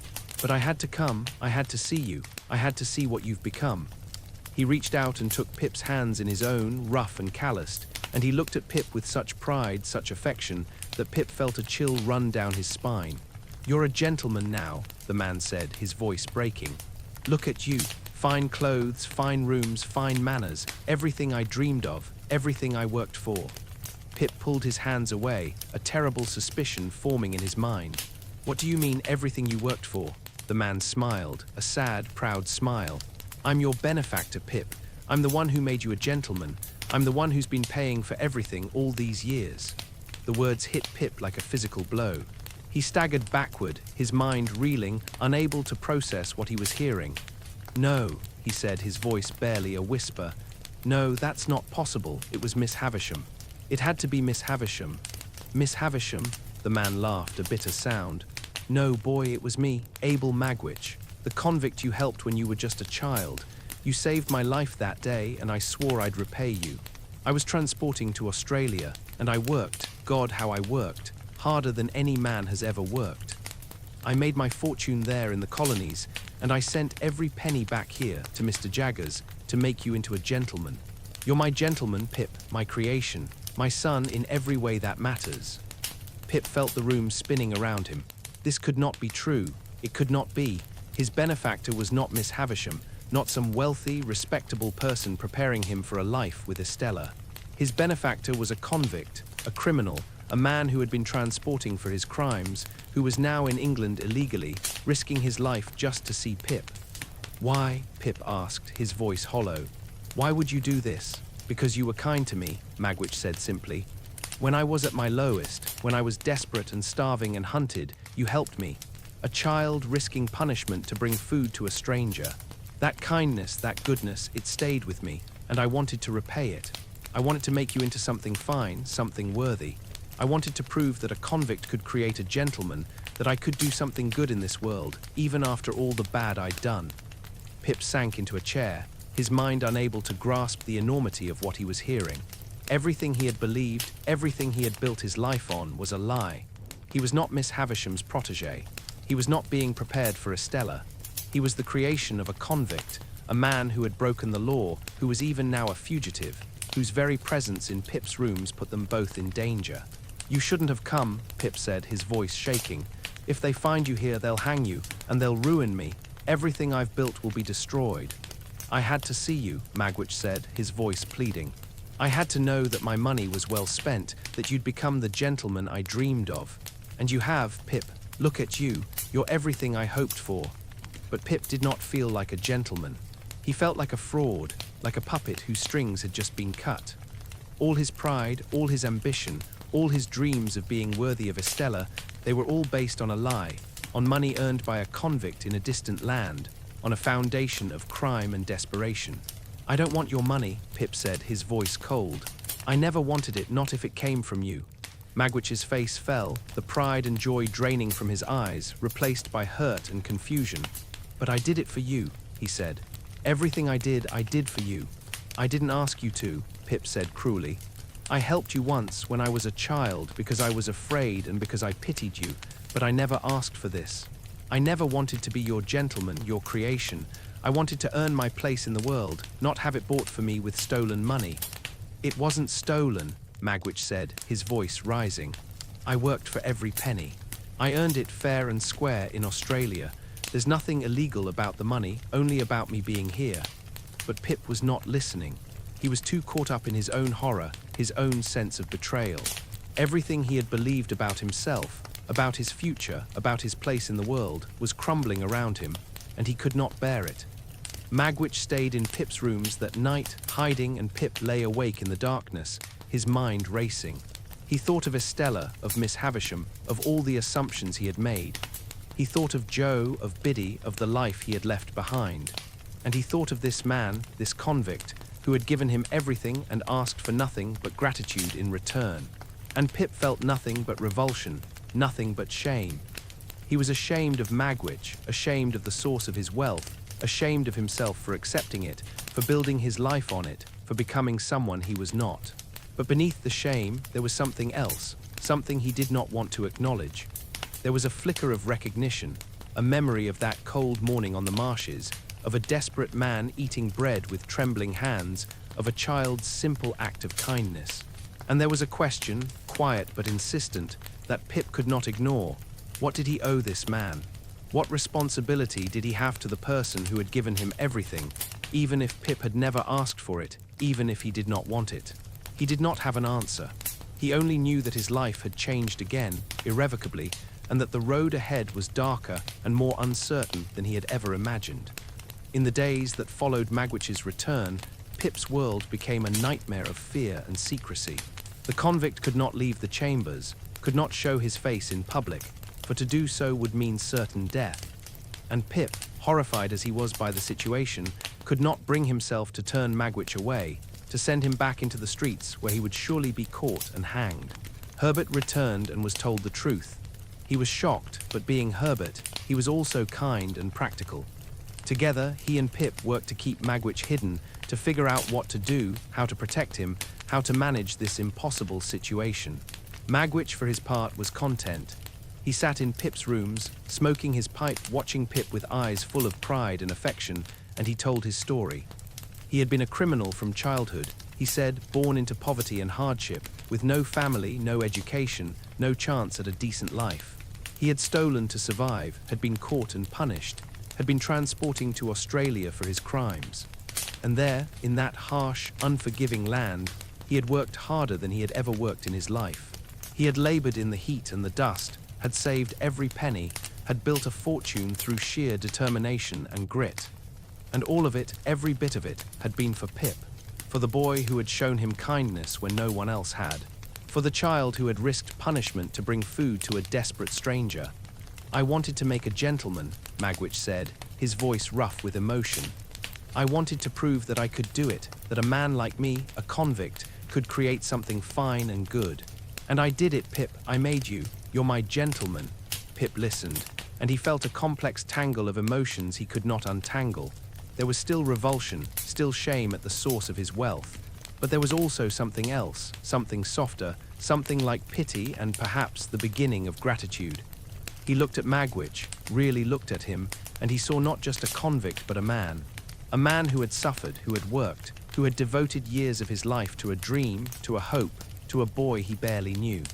It was obsessive, perhaps even unhealthy, but it was also, in its way, a kind of love. "Why did you come back?" Pip asked quietly. "You were safe in Australia. You had your freedom, your fortune. Why risk everything to come here?" "Because I had to see you," Magwitch said simply. "I had to know that it was real, that you were real. I've lived for this, Pip, for the thought of you, living as a gentleman, happy and respected. That thought kept me going through all the hard years, all the loneliness. I had to see it with my own eyes. But if they catch you, they'll hang you," Pip said. "You know that." "I know," Magwitch said, "but it was worth the risk. You're worth the risk." Pip felt tears prick his eyes. He did not know what to say. He did not know how to feel. This man had given him everything, and Pip had given him nothing but coldness and rejection in return. Herbert, ever practical, began to make plans. Magwitch could not stay in London indefinitely. It was too dangerous. They needed to get him out of the country, back to safety, before he was discovered. But how? The ports were watched. The authorities were always on the lookout for returned convicts. It would take careful planning, careful timing, and a great deal of luck. In the meantime, Pip began to learn more about Magwitch's past. He learned about Compison, the other convict Pip had seen on the marshes all those years ago. Compison was a gentleman criminal, educated and refined, who had used Magwitch for his own purposes, had betrayed him, had ensured that Magwitch received the harsher sentence when they were both caught. Magwitch hated Compison with a passion that was almost frightening, and he spoke of him with a bitterness that never faded. "He's the reason I'm here," Magwitch said. "He's the reason I was transporting. He got off light, served a shorter sentence, because he was a gentleman, because he could speak well and dress well and convince people he was better than me. But he wasn't better, he was worse. He was a snake, a liar, a man who used people and threw them away." Pip listened, and he understood, perhaps for the first time, the depth of the injustice Magwitch had suffered. He had been punished more harshly not because his crimes were worse, but because he was poor, because he was uneducated, because he did not have the manners and the speech of a gentleman. And that injustice had shaped everything that followed, had driven Magwitch to create Pip, to prove that a gentleman could be made, that birth and breeding were not everything. It was a kind of revenge, Pip realized. Not against Pip, but against the world that had judged Magwitch and found him wanting. By making Pip into a gentleman, Magwitch was proving that he, a convict, could do what society said was impossible. He could create refinement out of roughness, could elevate a common boy to the heights of respectability. And Pip, in accepting that elevation, had become part of Magwitch's revenge, whether he wanted to be or not. As the days passed, Pip's feelings toward Magwitch began to shift. The initial horror and revulsion faded, replaced by a growing sense of responsibility, even affection. He saw the man's loneliness, his vulnerability, his desperate need to be valued, to be loved. And he saw, too, the courage it had taken for Magwitch to come back to England, knowing the risk, knowing he might die, just to see the boy he had made into a gentleman. Pip began to care for Magwitch, to protect him, not out of obligation, but out of genuine concern. He brought him food, sat with him in the evenings, listened to his stories. And Magwitch, in turn, softened, became less rough, less guarded. He smiled more, laughed more, and he looked at Pip with such gratitude, such love, that Pip felt his heart ache. "You're a good boy, Pip," Magwitch said one evening, his voice thick with emotion. "Better than I deserve. I know I've caused you trouble coming here. I know you're ashamed of me. But I want you to know I'm proud of you, so proud. You're everything I hoped you'd be." Pip reached out and took Magwitch's hand, rough and scarred, and he held it tightly. "I'm not ashamed of you," he said, and he realized as he said it that it was true. He was not ashamed. Not anymore. He was grateful, and he was determined to protect this man, to keep him safe, to repay the debt he owed, not because of the money, but because of the love. But even as Pip made this resolution, he knew that time was running out. Magwitch could not stay hidden forever. Sooner or later, someone would discover him, and when that happened, it would be the end. They had to get him out of England, and they had to do it soon. Herbert and Pip began to plan in earnest. They would take Magwitch down the river to the coast and put him on a ship bound for the continent. It was risky, but it was their only chance. They gathered supplies, made arrangements, and waited for the right moment. And all the while, Pip watched Magwitch, this man who had shaped his life in ways he had never imagined, and he felt a deep, abiding sadness. Because he knew, with a certainty that chilled him, that this story would not have a happy ending. Magwitch had risked everything to see him, and that risk would cost him his life. It was only a matter of time. As Pip and Herbert made their plans to help Magwitch escape, other truths began to emerge, truths that would shake Pip's understanding of everything he thought he knew.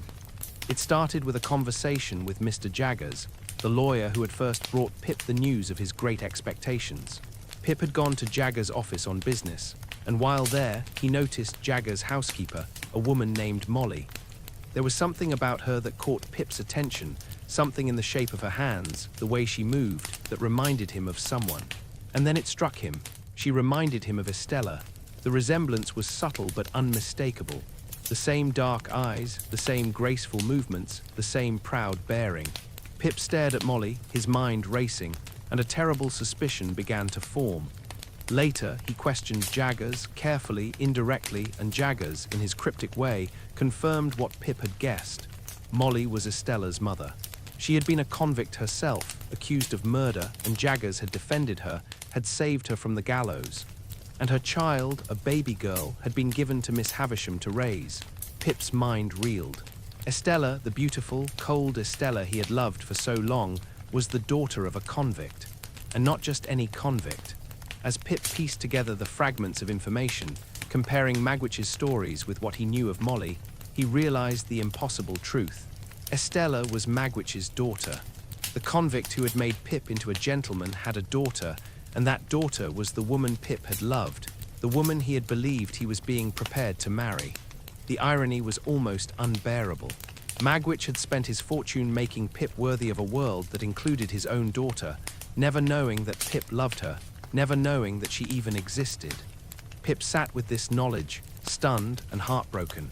Estella, who had been raised by Miss Havisham to break men's hearts, who had been taught to be cold and cruel, was the child of a man who had known nothing but hardship and suffering, who had loved Pip with a fierce, protective devotion. She was Magwitch's daughter, and she did not even know it. Pip wanted to tell Magwitch, wanted to give him the gift of knowing that his child had survived, that she was alive and beautiful. But he hesitated. What good would it do? Estella was married to Drummle now, lost to both of them. And Magwitch was in hiding, in danger, with no future to speak of. The knowledge might bring him joy, but it might also bring him pain, the pain of knowing he had a daughter he could never claim, could never know. And there was another truth that emerged, darker and more painful. Pip learned more about Miss Havisham's past, about the man who had abandoned her on her wedding day. That man, it turned out, had been Compisson, the same gentleman criminal who had betrayed Magwitch, who had ensured that Magwitch received the harsher sentence. The web of connections was dizzying. Compisson had destroyed Miss Havisham's life, had broken her heart and left her to rot in her wedding dress. And he had also destroyed Magwitch's life, had used him and betrayed him and sent him to Australia. And now, years later, the consequences of Compisson's cruelty were still rippling outward, touching Pip, touching Estella, touching everyone. Miss Havisham, Pip realized, had not been preparing him for Estella. She had simply been using him, as she used everyone, to feed her own bitterness, her own desire for revenge. She had brought Pip to Sutty's house to give Estella someone to practice on, someone to hurt, someone to break. And Pip had been a willing victim, had offered up his heart, had believed it was all part of some grand plan. But there was no plan. There was only pain and manipulation and the endless cycle of cruelty begetting cruelty. Pip went to Sutty's house one last time. He found Miss Havisham alone in the dark room, still in her wedding dress, still surrounded by the remnants of her ruined life. But something had changed in her. She looked older, more fragile, and there was a sadness in her eyes that Pip had not seen before. "I'm sorry, Pip," she said, her voice barely above a whisper. I used you. I used Estella. I used everyone. I wanted to hurt the world because the world had hurt me, but I see now what I've done. I see the damage I've caused. It's too late, Pip said, his voice hard. Estella is married to a man who will make her miserable. I've lost everything I cared about. And you're still here, still trapped in this room, still wearing that dress. We're all trapped, Miss Havisham, trapped by your bitterness. I know, she said, tears streaming down her withered face. I know. And I'm sorry, I'm so sorry. Pip left her there, weeping in the darkness, and he felt no satisfaction, no sense of justice. He felt only a deep, abiding sadness for all of them, for the ways they had hurt each other, for the ways they had been hurt. He returned to London to Magwitch, and he told him about Estella. He told him that his daughter was alive, that she was beautiful, that Pip had loved her. Magwitch listened, his face a mixture of joy and sorrow. My daughter, he whispered. I have a daughter. Yes, Pip said. And she's loved, even if she doesn't know how to love in return. She's alive and she's in the world, and that's something. Magwitch wept, tears streaming down his weathered face, and Pip held him, this man who had given him everything, this man who was both a stranger and a father, and he felt a bond between them that was deeper than blood, deeper than obligation. It was a bond forged in kindness and suffering, and the strange, tangled web of their shared lives. Thank you, Magwitch said, his voice breaking. Thank you for telling me. Thank you for everything. We're going to get you out of here, Pip said firmly. We're going to get you to safety, I promise. But even as he made the promise, he felt the weight of it, the impossibility of it. Because the world was closing in, and time was running out, and Pip knew, with a certainty that chilled him, that they were running out of chances. The plan was simple, but fraught with danger. Pip and Herbert would row Magwitch down the Thames in a small boat, meeting a steamer that would take him across the channel to safety. They would do it at night, under cover of darkness, and they would pray that no one noticed, that no one stopped them, that they could slip away undetected. They prepared carefully, gathering supplies, studying the tides, choosing the right night. Magwitch was calm, almost serene, as if he had accepted whatever fate awaited him. He trusted Pip completely, and that trust was both a comfort and a burden. The night came, cold and dark, with a mist rising from the river. Pip and Herbert helped Magwitch into the boat, and they pushed off from the shore, the oars dipping quietly into the black water. The city fell away behind them, the lights fading, and they were alone on the river, 3 men in a small boat, rowing toward an uncertain future. Magwitch sat in the stern, wrapped in a cloak, his face hidden. He did not speak. He simply watched Pip, his eyes full of gratitude and love. And Pip rowed with all his strength, determined to save this man, to repay the debt he owed, to give Magwitch the freedom he deserved. The river was wide and dark, the water lapping against the sides of the boat. They rowed for hours, their arms aching, their breath coming in gasps. And then, in the distance, they saw the lights of the steamer, the ship that would carry Magwitch to safety. Hope surged in Pip's chest. They were going to make it. They were going to succeed. But then, out of the mist, another boat appeared. It was larger, faster, and it was heading straight for them. Pip's heart sank. He knew, even before he saw the men on board, that they had been discovered, that the authorities had found them. Stop, a voice shouted across the water. Stop in the name of the law. Pip and Herbert kept rowing, desperate, but the other boat was too fast. It pulled alongside them, and men reached out, grabbing their boat, holding it steady. And then Pip saw him, Compison, the gentleman criminal, the man who had betrayed Magwitch, who had destroyed Miss Havisham, who was the source of so much suffering. He was on the boat, pointing at Magwitch, his face twisted with malice. That's him, Compison shouted. That's Abel Magwitch, the returned convict. Arrest him. Magwitch saw Compison, and something snapped inside him. All the years of hatred, all the bitterness, all the rage came flooding out. He lunged at Compison, his hands reaching for the other man's throat, and the two of them grappled, struggling, their weight tipping the boat. No, Pip shouted, reaching for Magwitch, trying to pull him back. But it was too late. The boats collided, and Magwitch and Compison went over the side, into the cold, dark water. They disappeared beneath the surface, still fighting, still locked together in their mutual hatred. Pip dove in after them, the icy water closing over his head, his hands reaching blindly in the darkness. He could see nothing, feel nothing but the cold and the current pulling at him. He surfaced, gasping, and looked around frantically. The authorities were pulling Campison's body from the water. He was dead, drowned in the struggle.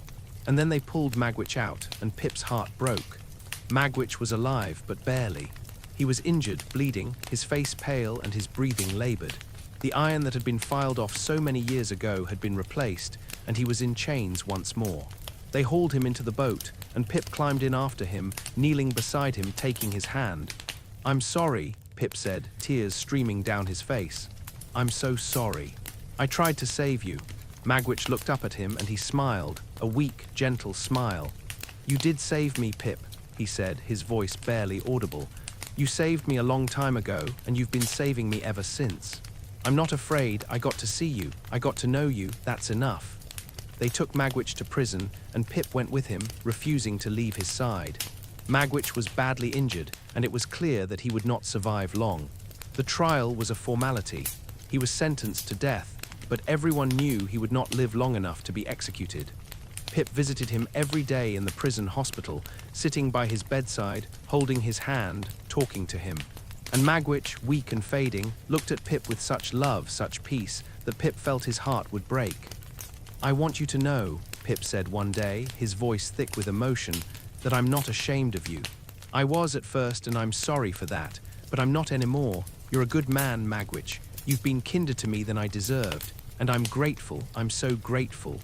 Magwitch's eyes filled with tears. "That's all I ever wanted," he said. "To know that you didn't hate me, to know that I did something good in this world." "You did," Pip said. "You did." And then, because he wanted to give Magwitch one last gift, one last moment of joy, Pip told him about Estella again.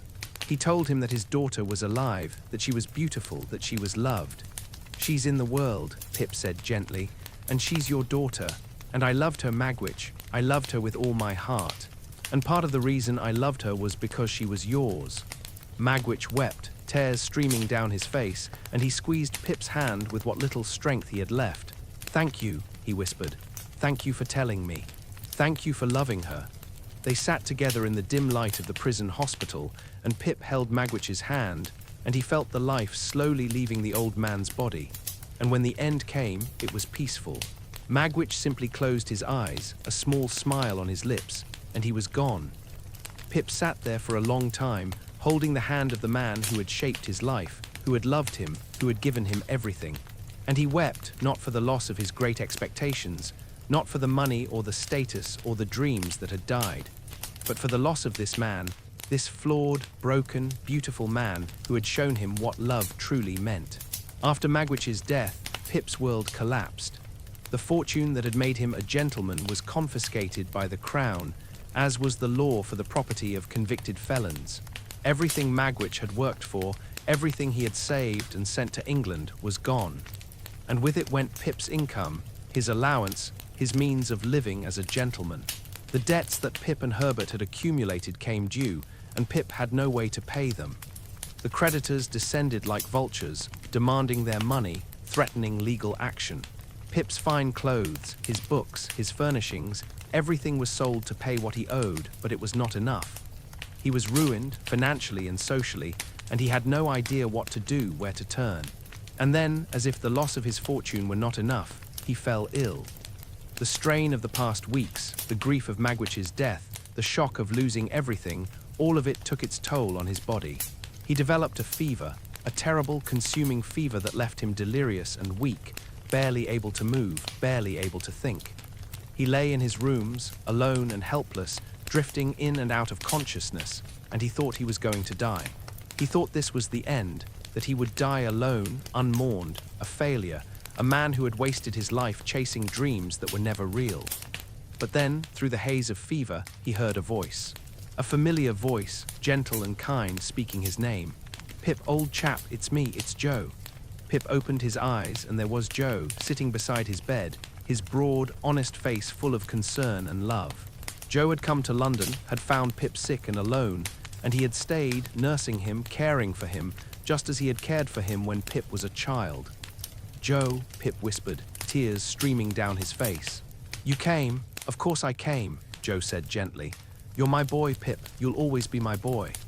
Joe stayed with Pip through the long days and nights of his illness, feeding him, bathing him, sitting with him when the fever raged and the nightmares came. He did not ask questions. He did not reproach Pip for the years of neglect, for the coldness, for the shame.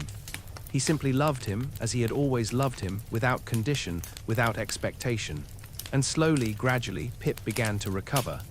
The fever broke, the strength returned to his limbs, and he was able to sit up, to eat, to speak. And through it all, Joe was there, patient and kind, a constant presence of unconditional love. "I'm sorry, Joe," Pip said one day, his voice thick with emotion. "I'm so sorry for everything. I was cruel to you. I was ashamed of you. I treated you terribly, and you didn't deserve it. You've been nothing but good to me, and I repaid you with coldness and ingratitude." Joe shook his head.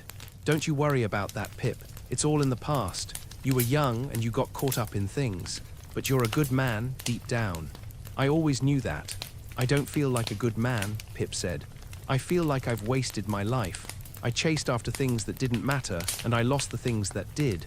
I lost you, Joe. I lost Biddy. I lost myself." "You haven't lost me," Joe said firmly. "I'm right here, and you haven't lost yourself either. You've just been on a journey, that's all. And now you're finding your way back."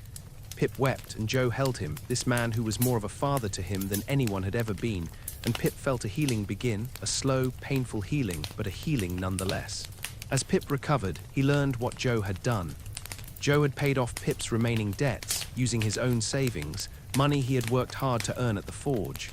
He had done it quietly, without fanfare, simply because it was the right thing to do, because Pip needed help, and Joe loved him. "You shouldn't have done that, Joe," Pip said, overwhelmed with gratitude and guilt. "That was your money. You worked so hard for it. And I'm glad to spend it on you," Joe said simply. "Money's just money, Pip, but you're family. And family takes care of each other." When Pip was well enough to travel, Joe prepared to return to the marshes, to the forge, to the life he had always known. And Pip, humbled and grateful, asked if he could come too. "I want to come home, Joe," Pip said. "I want to go back to the forge, to work with you, to be the person I should have been all along." Joe looked at him with such kindness, such understanding. "You're always welcome, Pip, always. But you don't have to come back to the forge. You've got your own life to live, your own path to follow." "I don't know what that path is anymore," Pip said. "I thought I did, but I was wrong about everything." "Then you'll figure it out," Joe said. "You're a smart man, Pip. You'll find your way." They returned to the marshes together, and Pip saw the cottage, the forge, the flat grey landscape with new eyes. It was not the prison he had once thought it was. It was home. It was where he had been loved, where he had been safe, where he had been himself before the world told him he needed to be someone else. But when they arrived, Pip learned that things had changed. Joe had married Biddy, dear, patient Biddy, and they were happy together, building a life, planning a future. Pip was glad for them, truly glad, but he also felt a pang of loss, a sense that the place he had once occupied in their lives was gone, filled by someone else, by the life they had built without him. "I'm happy for you, Joe," Pip said sincerely. "And for you, Biddy. You deserve each other. You deserve all the happiness in the world." "Thank you, Pip," Biddy said, her eyes warm. "And you deserve happiness too. You'll find it, I know you will." Pip stayed with them for a while, helping in the forge, reconnecting with the rhythms of the life he had left behind. But he knew he could not stay forever. This was Joe and Biddy's life now, not his. He needed to find his own way, to build his own future, to become the person he was meant to be. And so, after a few weeks, he said goodbye. He thanked Joe for everything, for the love, for the forgiveness, for the second chance. And he promised to stay in touch, to visit, to be a part of their lives in whatever way he could. "I'll pay you back, Joe," Pip said. "Every penny you spent on me, I'll work and I'll save and I'll pay you back." "You don't have to do that, Pip," Joe said.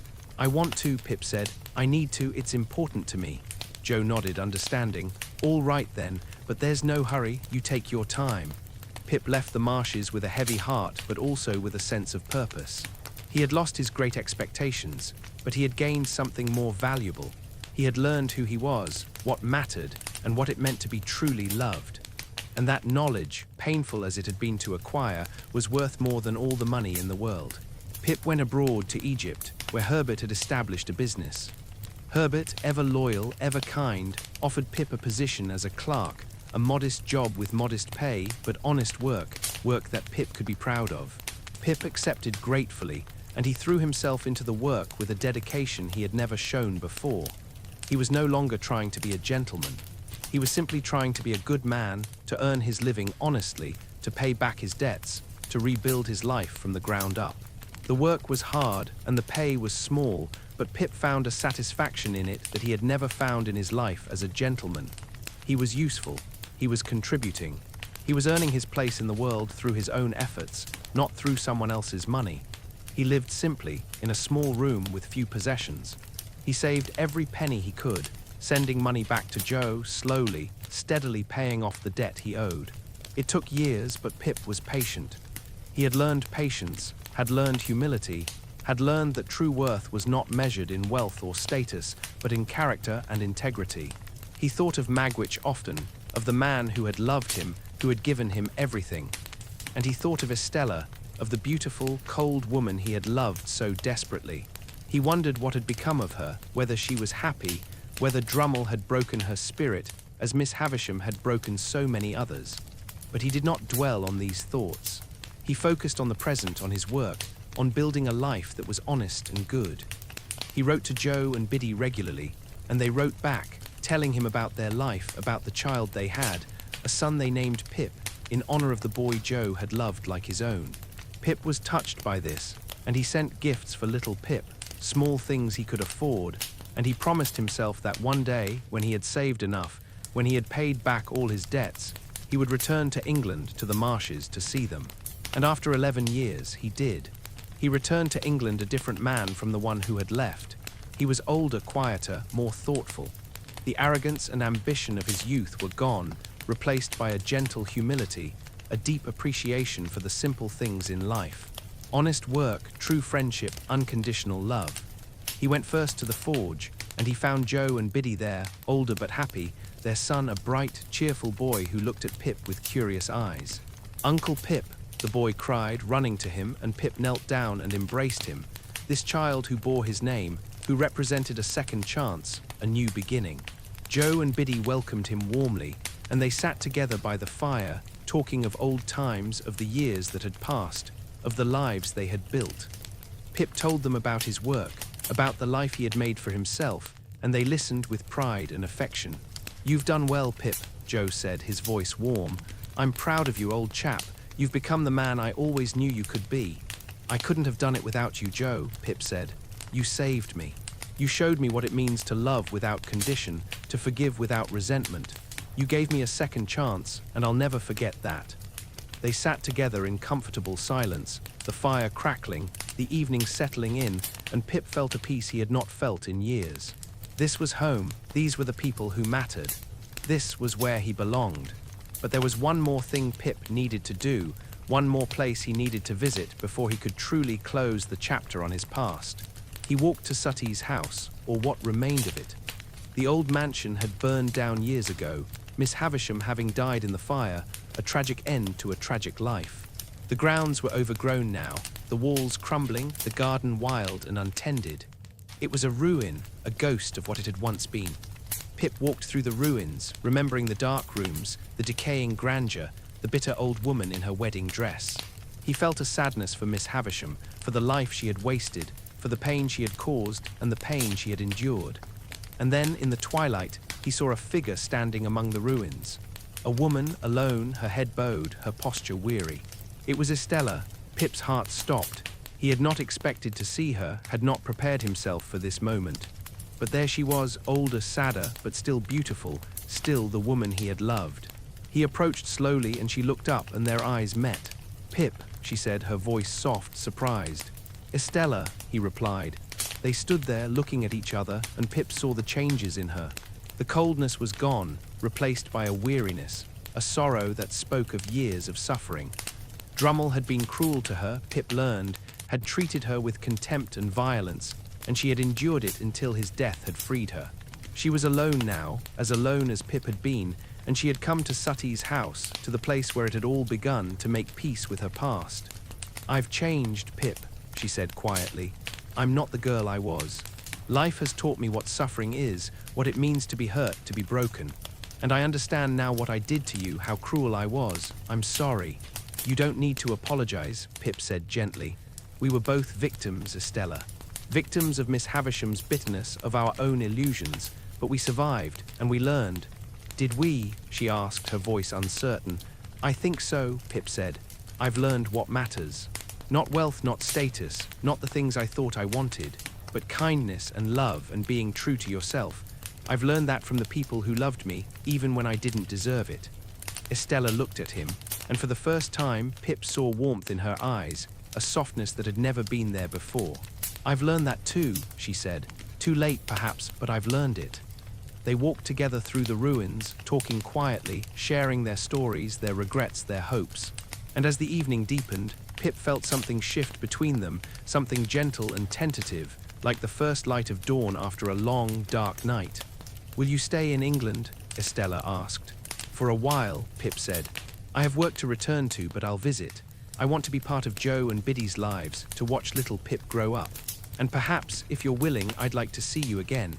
Estella smiled, a real smile, warm and genuine. I'd like that, she said.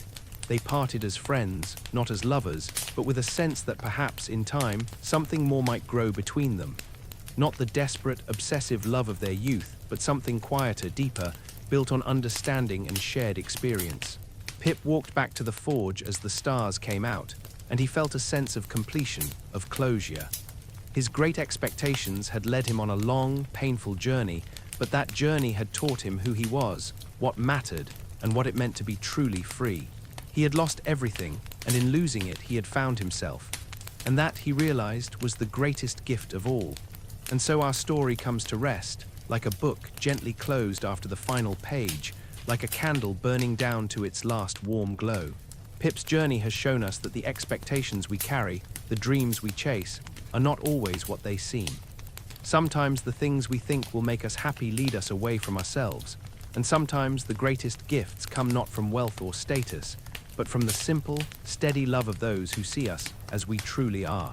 Pip learned, through pain and loss and hard-won wisdom, that being a gentleman has nothing to do with fine clothes or elegant manners or money in the bank. It has everything to do with kindness, with integrity, with the courage to admit when you are wrong and the humility to accept forgiveness when it is offered. He learned that love, true love, is not about possession or perfection. It is not about making someone into what you want them to be or becoming someone you are not in order to be worthy. True love is what Joe showed him. Patient, unconditional, forgiving. It is what Magwitch showed him. Sacrificial, devoted, asking nothing in return. It is the love that sees you at your worst and loves you anyway, that gives without counting the cost, that remains when everything else falls away. Estella learned too, though her lessons came later and at a higher price. She learned that a heart can be frozen, can be trained to cruelty, but it can also thaw, can soften, can learn to feel again. She learned that suffering, while painful, can also be a teacher, can break down the walls we build around ourselves, can open us to compassion and connection. And in the ruins of Sutty's house, in the twilight of their lives, Pip and Estella found each other again, not as the desperate boy and the cold girl they had been, but as two people who had walked through fire and emerged changed, humbled, ready perhaps for something gentler, something real. The marshes remain, grey and wide and timeless, the wind still blowing across the reeds, the tide still rising and falling. The forge still stands, the fire still burns, and Joe still works there, his hands steady, his heart kind, raising his son with the same gentle love he showed to Pip. And Pip, wherever he goes, whatever he does, carries with him the lessons of his great expectations. He carries the memory of Magwitch's devotion, of Joe's forgiveness, of Biddy's quiet wisdom. He carries the knowledge that he is enough, just as he is, that he does not need to be anyone other than himself to be worthy of love, to be worthy of respect, to be worthy of a place in this world. We all have expectations, you and I. We all have dreams of who we might become, what we might achieve, how our lives might unfold. And sometimes those dreams lead us astray, make us forget what truly matters, make us chase after things that glitter but do not satisfy. But if we are lucky, if we are willing to learn, we find our way back. We find the people who love us, the work that fulfills us, the truth of who we are beneath all the layers of ambition and shame and fear. We find that home is not a place but a feeling, that wealth is not measured in gold, but in connection, that the greatest expectations we can have are not for what we might gain, but for who we might become. Sleep now knowing that your worth is not determined by what you achieve or what you possess. You are enough just as you are. Let Pip's journey remind you that it is never too late to change, never too late to forgive, never too late to find your way back to the people and the values that truly matter. Tomorrow is another day with its own challenges and choices. But tonight, rest in the knowledge that you are loved, that you are valued, that your life has meaning beyond the expectations others place on you or you place on yourself. Close your eyes, let your breathing slow. Let the story settle into your heart like a gentle rain, nourishing the soil, helping new things grow. Good night, sweet dreams.